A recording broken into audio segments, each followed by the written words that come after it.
Go. Good day. We are the second group, and today we'll tackle about the chapter 12, all about project procurement management. Next slide, please. So here's our topic outline: the overview of the project procurement management, plan procurements, conduct procurements, administer procurements, and close procurements. Next slide, please. Our learning objective is to demonstrate a comprehensive understanding of project procurement management, understand the importance of project procurement management, and to comprehend the four phases which within project procurement management, which include planning procurements, conducting procurements, administering procurements, and closing procurements. Next slide, please.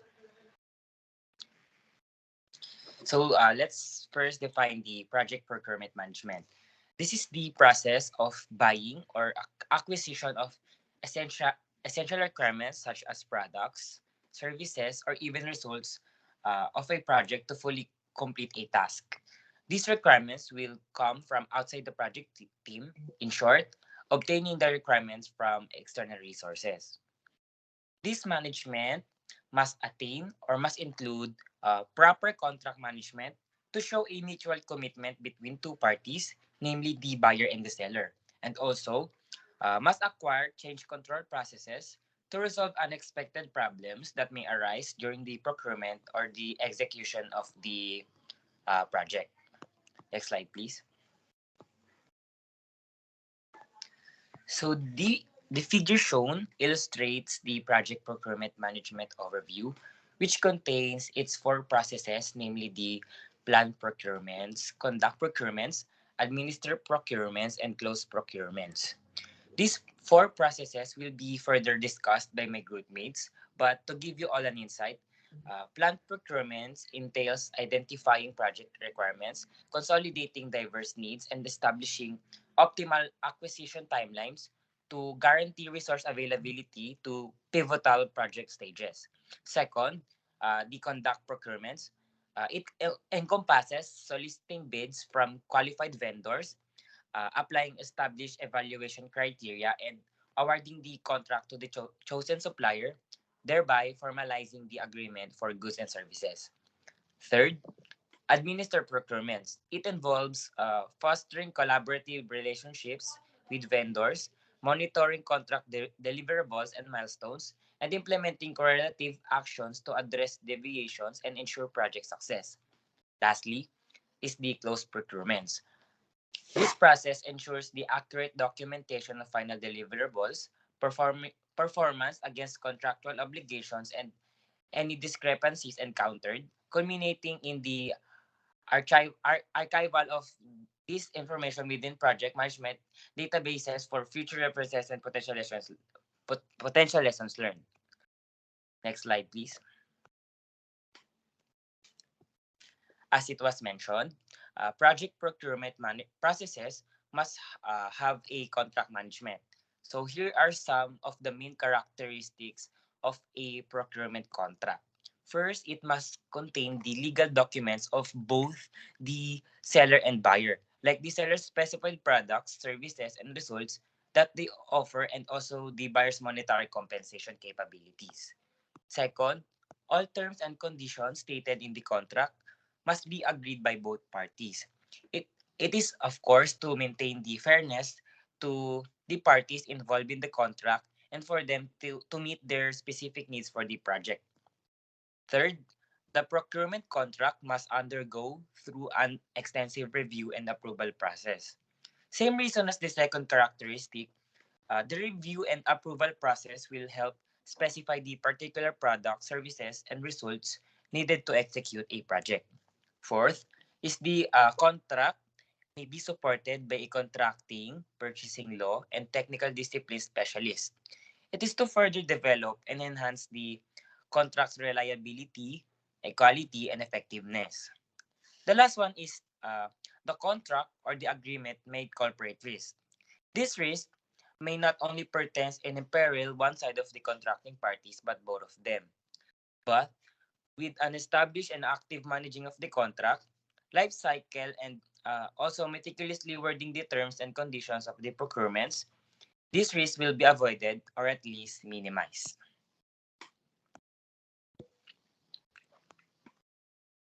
Next slide, please.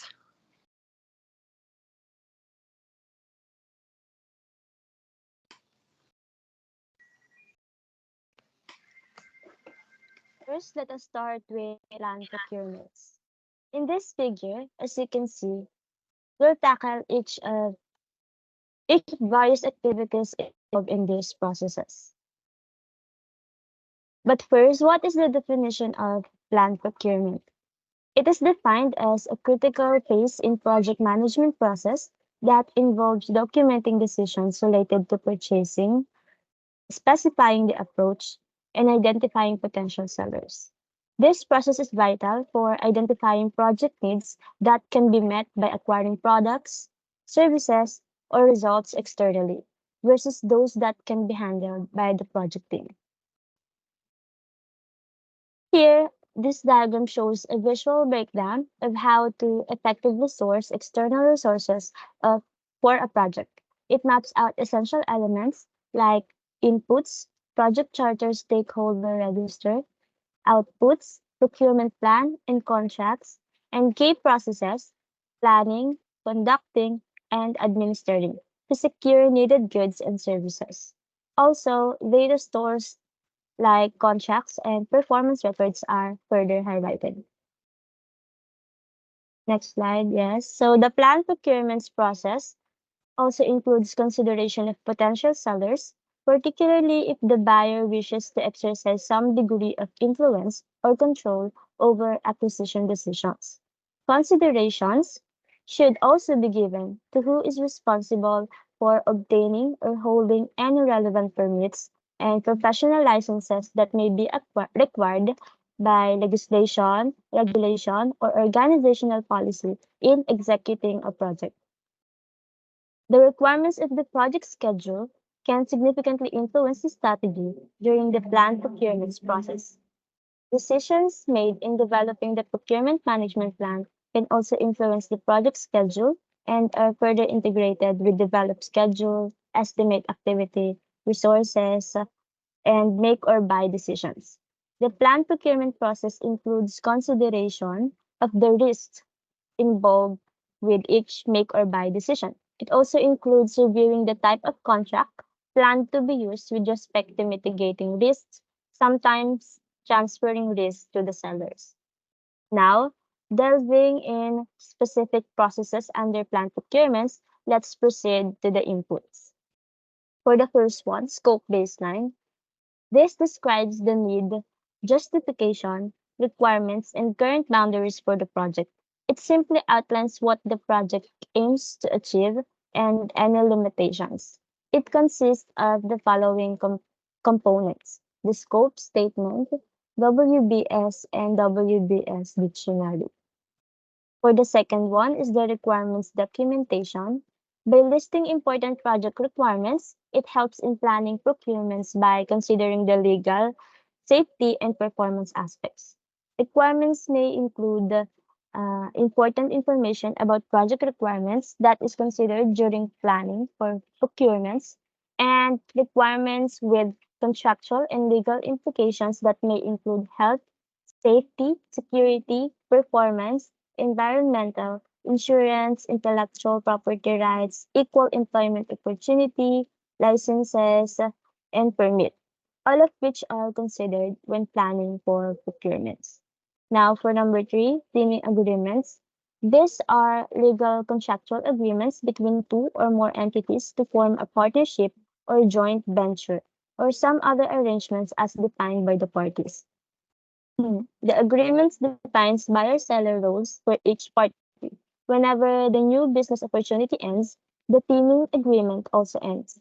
Whenever a teaming agreement is in effect, the planning process for the project is significantly impacted. Thus, whenever a teaming agreement is in place on a project, the roles of buyer and seller are predetermined, and such issues such as scope of work, competition requirements, and other critical issues are generally predefined. For the fourth one, risk register, This includes risk-related information such as the identified risks, risk owners, and risk responses. This means that a document with identified risks and responses helps assess potential risks associated with procurement decisions. For the fifth one is the risk-related contract decisions. Here, it includes agreements like insurance, bonding, services, and other items as appropriate that are prepared to specify each party's responsibility for specific risks in procurement.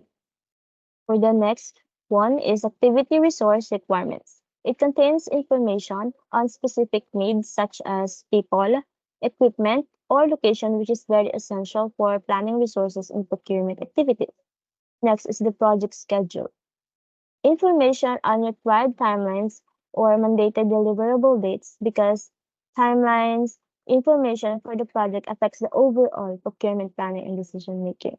For the eighth one is the activity cost estimates. It is developed by the procuring activity, which are used to evaluate the reasonableness of the bids or proposals received from potential sellers. For the ninth one is cost performance baseline. This provides detail on the planned budget over time, which serves as a baseline for evaluating costs during procurement. Next is the enterprise environmental factors. This can influence the planned procurement process by the following, which is but are not limited to marketplace conditions, products, services, and results that are available in a marketplace, suppliers, including past performance or reputation, typical terms and conditions for products, services, and results, or for the specific industry, and lastly, the unique local requirements. For the 11th, organizational process assets. It can influence the planned procurement process but are not limited to formal procurement policies, procedures, and guidelines. Most organizations have formal procurement policies and buying organizations. When such procurement support is not available, the project team will have to supply both the resources and the expertise to perform such procurement activities. Management systems that are considered in developing the procurement plan development and selecting the contract types to be used. An established multi-tier supplier system of pre-qualified sellers based on prior experience. Here, internal assets like procurement policies are mentioned, which guides the development of the procurement management plan and contract types. Therefore, all these inputs mentioned collectively contribute to informed decision-making and effective planning in the procurement process, ultimately contributing to project success. Next slide and reporter, please. Good day everyone, I'm Jennifer De La Cruz and now I will be discussing the tools and techniques of land procurement. Number 1 is make or buy analysis. A make or buy analysis is a general management technique used to determine whether particular work can be the best accomplished by the project team or must be purchased from outside sources. Budget constraints may influence make or buy decisions. If a buy decision is to be made, then a further decision of whether to purchase or lease is also made. For example, the buy side of the analysis includes the both actual out-of-pocket cost to purchase the product, as well as the indirect cost of supporting the purchasing process and purchase item. Number 2 is expert judgment. Expert technical judgment will often be used to assess the inputs to and outputs from this process. Expert legal judgment may involve the service of legal staff to assist with unique procurement issues, terms, and conditions. Such judgment, including business and technical expertise, can be applied to both in technical details of acquired products, services, or results and to various aspects of the procurement management processes. Number 3 is contract types. The risk shared between the buyer and seller is determined by contract types. There are 3 types of contract. Number 1 is fixed price. This category of contracts involves setting a fixed total price for a defined product or service to be provided. Next is the cost reimbursed contracts. This category of contracts involves payments to the seller or legitimate actual costs incurred for complete work plus a fee representing seller profit. And the third contract is the time and material contracts. These are a hybrid type of contractual arrangement that contain aspects of both cost reimbursable and fixed price contracts. They are often used for staff augmentation, acquisition of experts, and any outside support when a precise statement of work cannot be quickly prescribed. Next slide. Next topic is the outputs of land procurements. Number 1 is procurement management plan. This plan describes how the procurement processes will be managed from developing procurement documents through contract closure. The procurement management plan can include guidance for types of contract, risk management issues. Independent estimates will be used and if they are needed as evaluation criteria. Project management team, standardized procurement documents, managing multiple suppliers, etc. Number 2 is the procurement statement of work. SOW for each procurement is developed from the project scope baseline and defines only that portion of the project scope that is to be included within the related contract. SOW can include specifications, quantity desires, quality levels, performance data, period of performance, work location, and other requirements. Number 3 is make or buy decision. This document concludes which regarding what project product services or result will be acquired from outside the project organization. The make or buy decisions document can be simple as listing that includes a short justification for the decision. This decision can be altered as a subsequent procurement activities indicate a requirement for each different approach. Number 4 is the procurement documents. These are used to solicit proposals from prospective sellers. Terms such as a bid, tender, or quotation are generally used when the seller's selection decision will be based on price when buying commercial standardized items. Common terms are in use for different types of procurement documents and may include request for information, invitation for bid, request for proposal, request for quotation, tender notice, invitation for negotiation, and invitation for seller's initial response. Number 5 is source selection criteria. Source selection criteria are often included as a part of the procurement documents, such as develop and use to rate or score seller proposals and can be objective or subjective. Other selection criteria can be identified and documented to support an assessment for more complex products, services, or results. Some examples are understanding of need, overall or life cycle cost, technical capability, risk, management approach, and technical approach. That's all. Next reporter.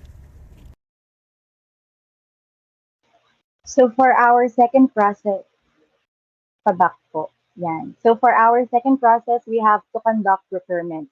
So in this process, obtaining seller responses, selecting a seller, and awarding a contract will be done. Wherein the team will receive a bids or proposals and will apply previously defined selection criteria to select one or more sellers who are qualified to perform the work and acceptable as sellers. Next slide po. So presented is the data flow diagram for conduct procurement. It is a visual representation that shows how data flows within the process of purchasing goods or services from a seller. This outlines the inputs, outputs, processes, and data stores involved in this process, wherein on a preliminary proposal, a short list of qualified sellers can be established. Consequently, a more detailed evaluation can then be conducted based on a more specific and comprehensive requirement documents requested from the seller on the short list. Furthermore, tools and techniques that will be discussed here can be used alone or in combination to select sellers. So this overall process po of requesting responses from sellers and evaluating those responses can be repeated in major procurement items.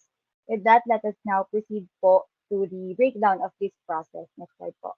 Ayan. So, presented is the brief breakdown of the process to conduct procurement, which includes the inputs, tools, and techniques, and outputs, which will be discussed one by one. Next slide po. For the inputs, first we have the project management plan. So part of the project management plan discussed in Chapter 4 and an output from the preceding process is the procurement management plan. It is an input to conduct procurements as it outlines how the procurement process will be managed from developing procurement documentation through contract closure. Second is the procurement documents. Procurement documents are used to solicit proposals from prospective sellers. Issuance of procurement requests to potential sellers to submit a proposal or bid is normally done in accordance with the policies of the buyer's organization, which can include publication of the request in public newspaper, in trade journals, in public registries, or on the internet. So the buyer structures procurement documents to facilitate an accurate and complete response from each prospective seller and to facilitate easy evaluation of the responses. Third, we have the source selection criteria. So this is often included as a part of the procurement documents. Such criteria are developed and used to rate or score seller proposals and can be objective or subjective. So this can include information on the supplier's required capabilities, capacity, delivery dates, product cost, life cycle cost, technical expertise, and the approach to the contract. First, we have the qualified seller list.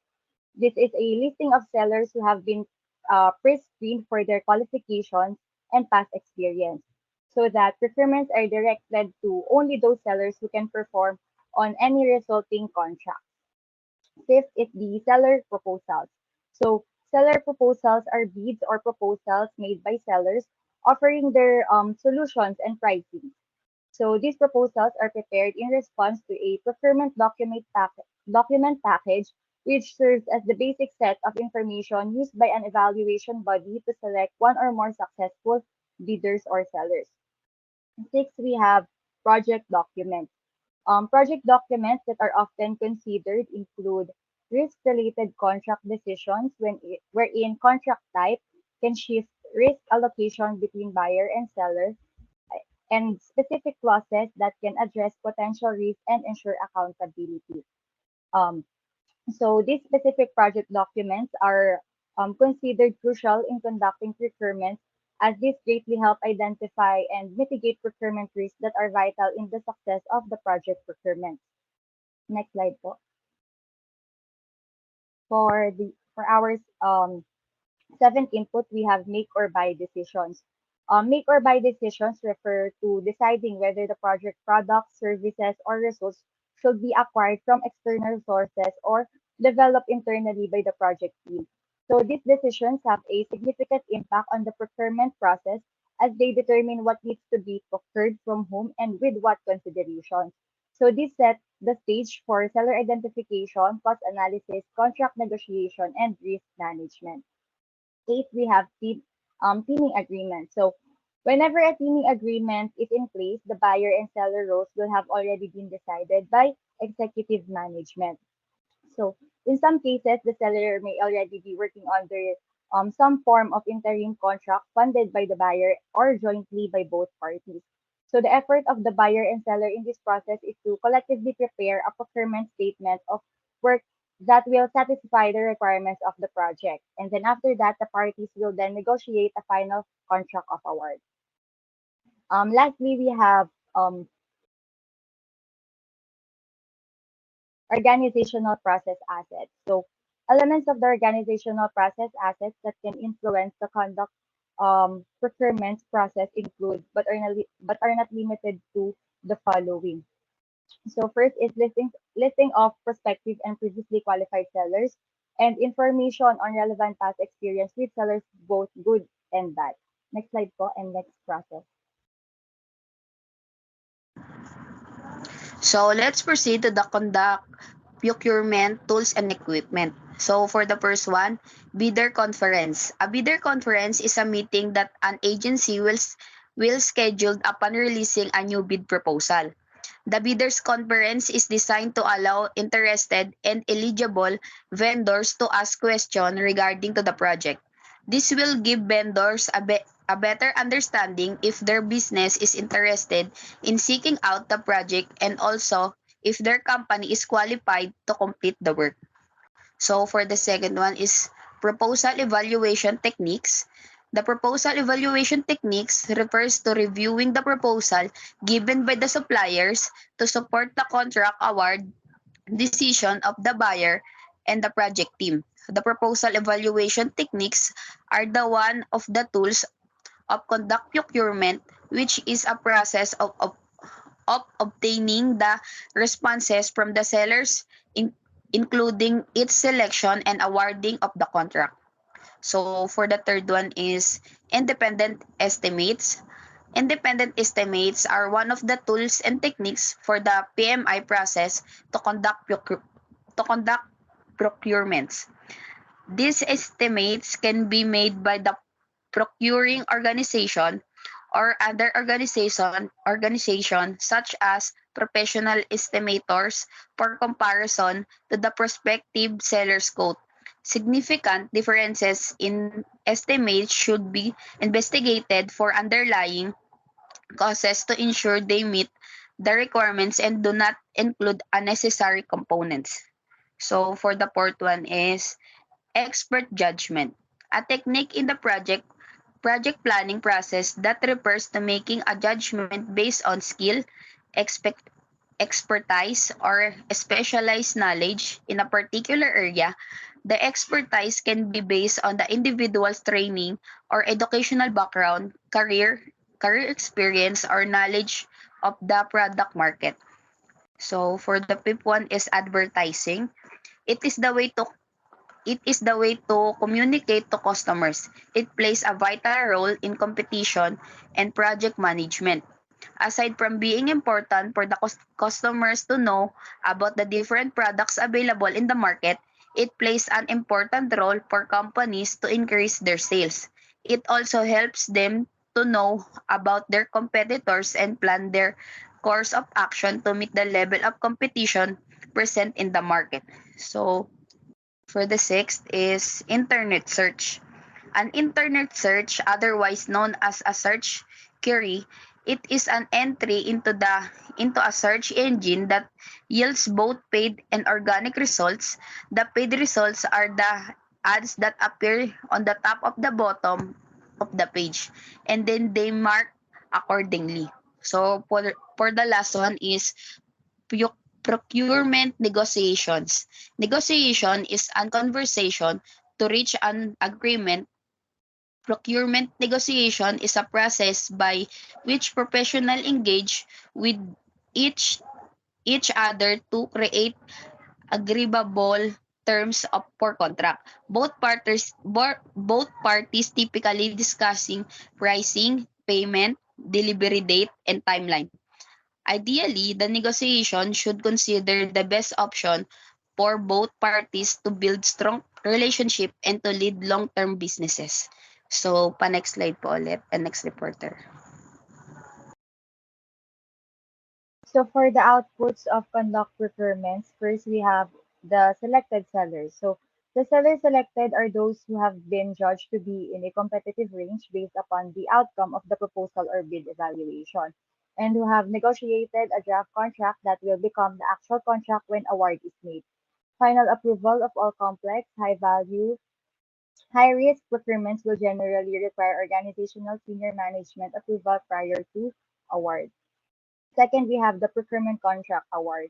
So a procurement contract is awarded to each selected seller. The contract can be in the form of a simple purchase order or a complex document. Regardless of the document's complexity, a contract is a mutually binding legal agreement that obligates the seller to provide the specified products, services, or results and obligates the buyer to compensate the seller. A contract is a legal relationship subject to remedy in the court. Then the major components in a contract document will vary but will sometimes include the following. So next slide po.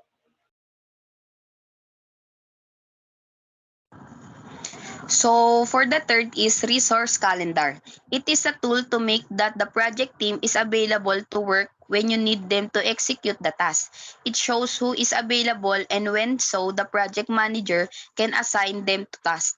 Having the available work days for your team is important, but so is having a profile of each team member. The profile assisting the resource calendars by allowing the project manager to see who can do what quickly. In other words, the profile shows skills and experience. So for the fifth one is change request. May involve an additional feature, customization, or an extension of service among the things. Because change requests are beyond the scope of an organizational agreement or contract. This often means that the client will incur cost to pay for the resources required to satisfy the project changes. So for the sixth is project management updates. The project status updates are essential to keeping people informed about the project. It is essentially a document that lets everyone know what's going on to help keep people engaged, especially those stakeholders who may not be familiar with the project details. So for the last one is project document updates. This is a generic term that the PMI uses to describe the fact that the some processes will require updates to various project and documents. Many outputs are specified, but sometimes it may be necessarily update other project documents. So next slide and next reporter po.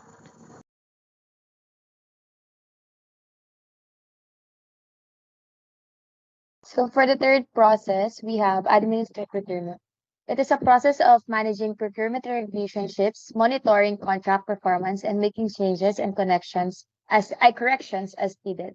It involves managing the contractual relationship of both parties, which are the buyer and the sellers.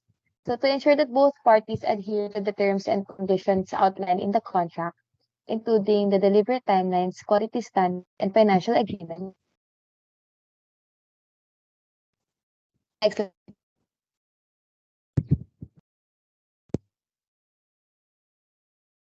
next, next slide.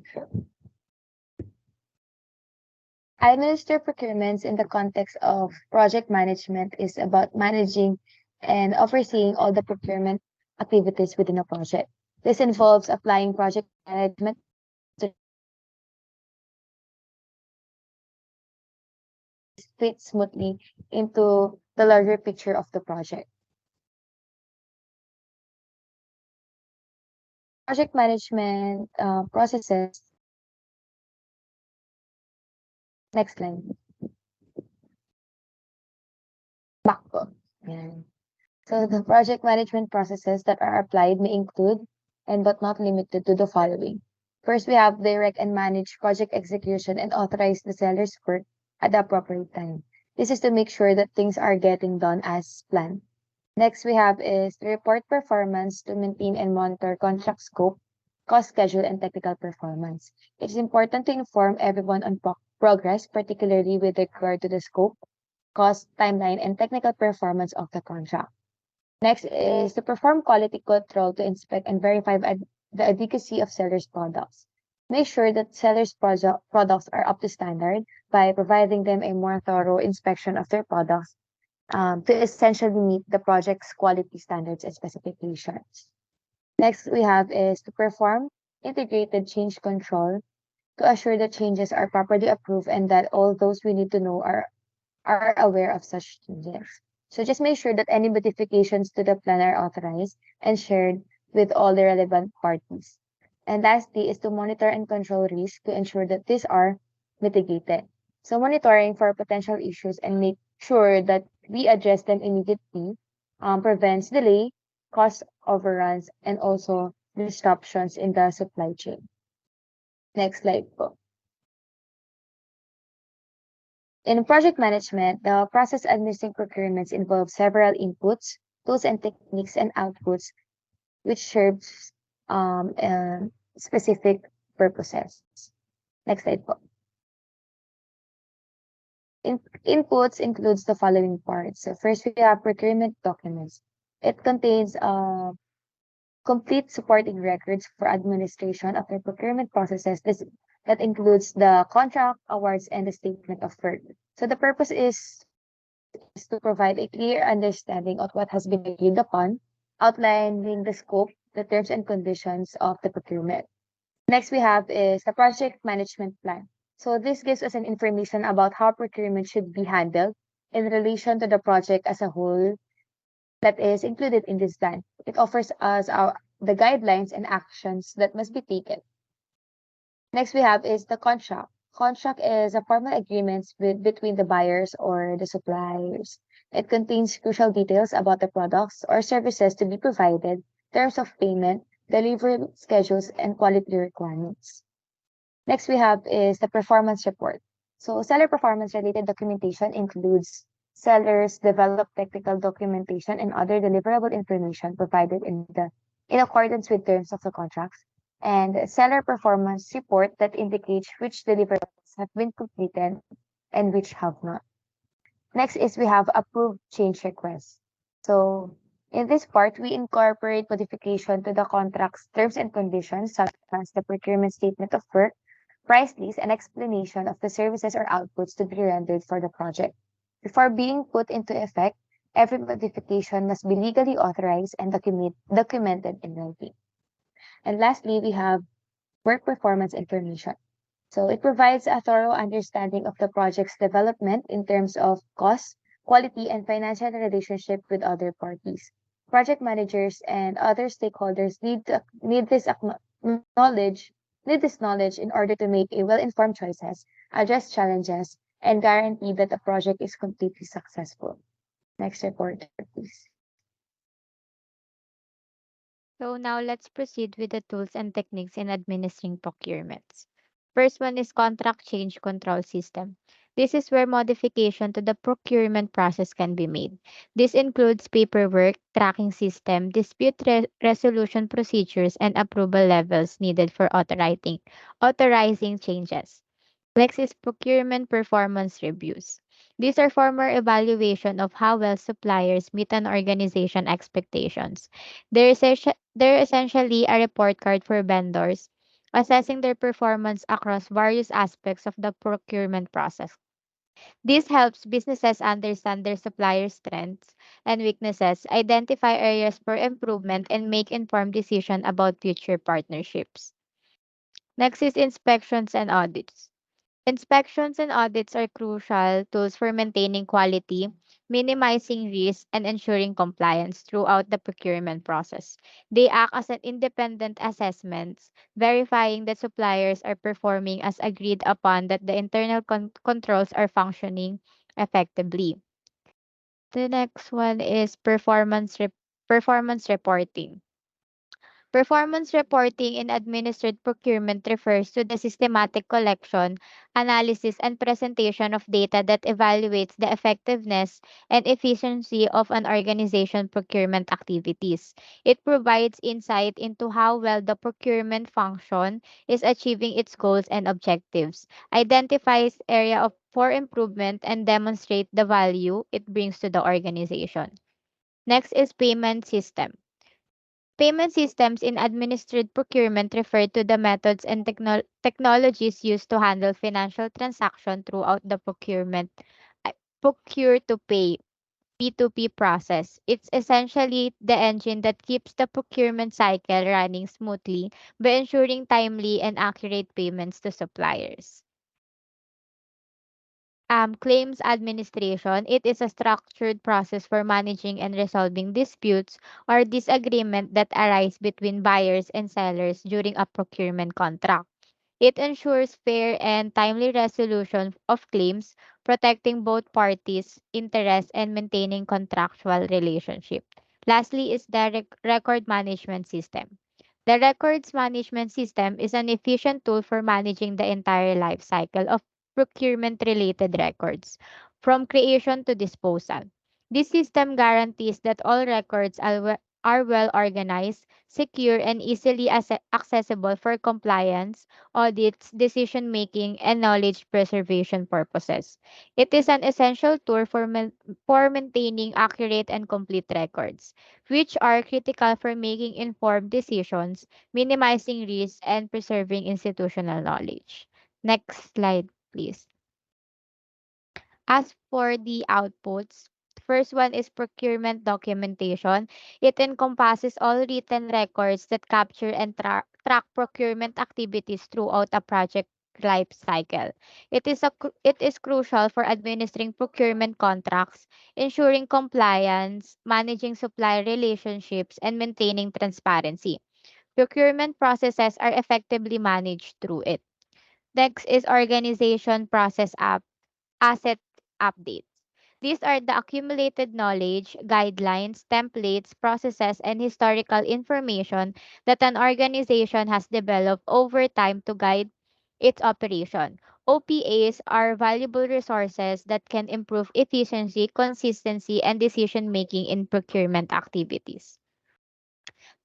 Change request. In project management, a change request is a formal proposal to modify an existing agreement or contract within the procurement process. It's a mechanism for managing necessary changes in a controlled and documented manner to ensure that all parties are aligned and potential impacts are assessed. Lastly is project management plan. Is an essential document in project management that serves as a comprehensive guide for a project team. It outlines the roadmap for successfully delivering a project, including the scope, objectives, and approach. The PMP also details the project management requirements, timelines, and milestones, providing a clear way to measure progress and identify any potential issues.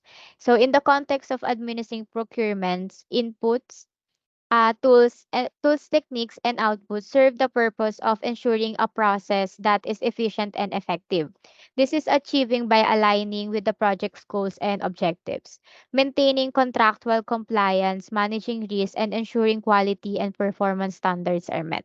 In summary, the use of these elements is fundamental to the procurement process as they enable the fulfillment of the requirements. Through their application, it is possible to conduct procurements in a manner that fully address the project's needs, while also adhering to the established standards and guidelines.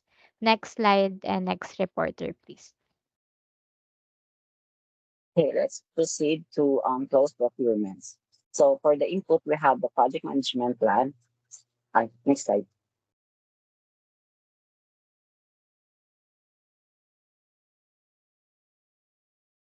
Slide po.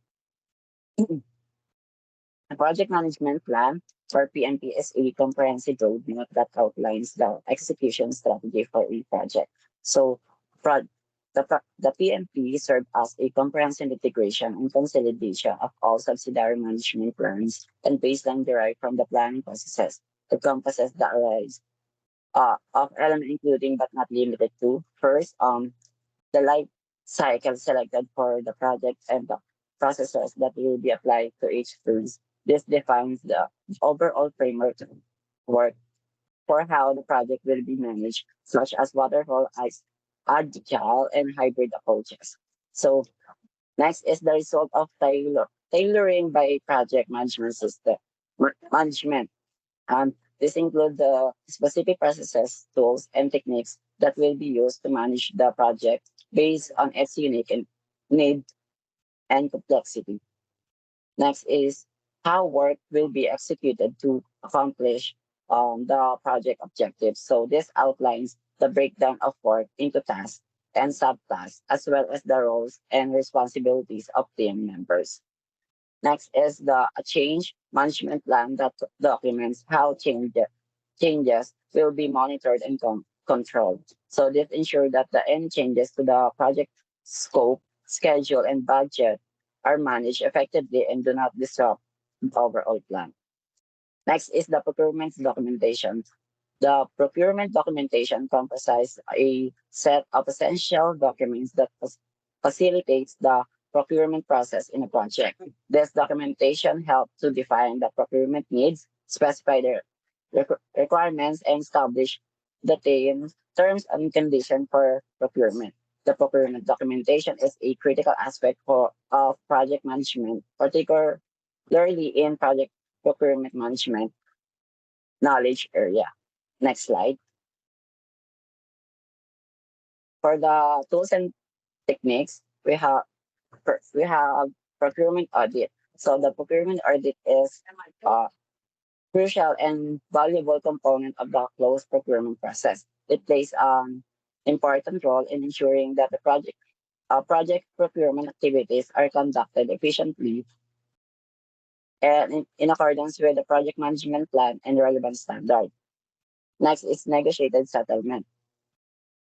It is of utmost importance to achieve a fair and equitable settlement of all outstanding issues, claims, and disputes through the means of direct negotiation.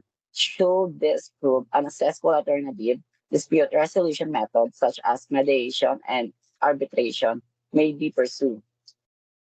And last is the record management system. Uses a record management system to keep track of contracts and procurement documentation. The project management information system is made of a specialized collection of procedures, associated control function, and automation tools. Next reporter. Next slide.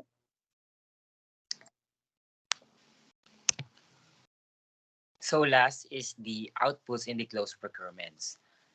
First output is the closed procurements. It is a formal written notice constructed by the buyer and handed to the seller. It is usually a statement that the contract has been completed.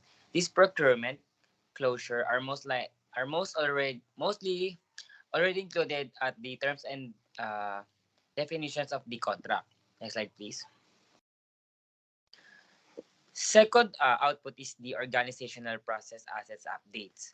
Below are the elements of the organizational process assets updates. First is the procurement file. A procurement file constitutes a comprehensive and systematically uh, categorized collection of contractual documents. This encompasses the finalized signed contract together with its associated records. Upon project completion, it is incorporated into the permanent archive of concluding project materials. Second is deliverable acceptance.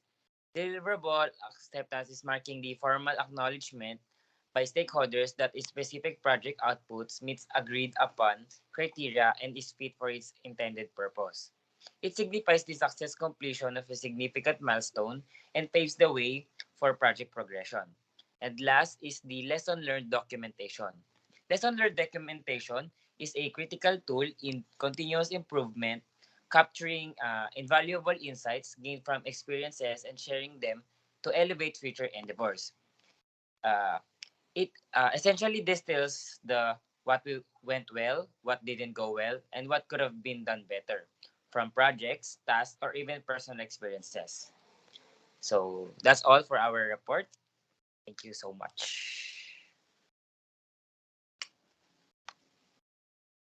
So here are the reporters.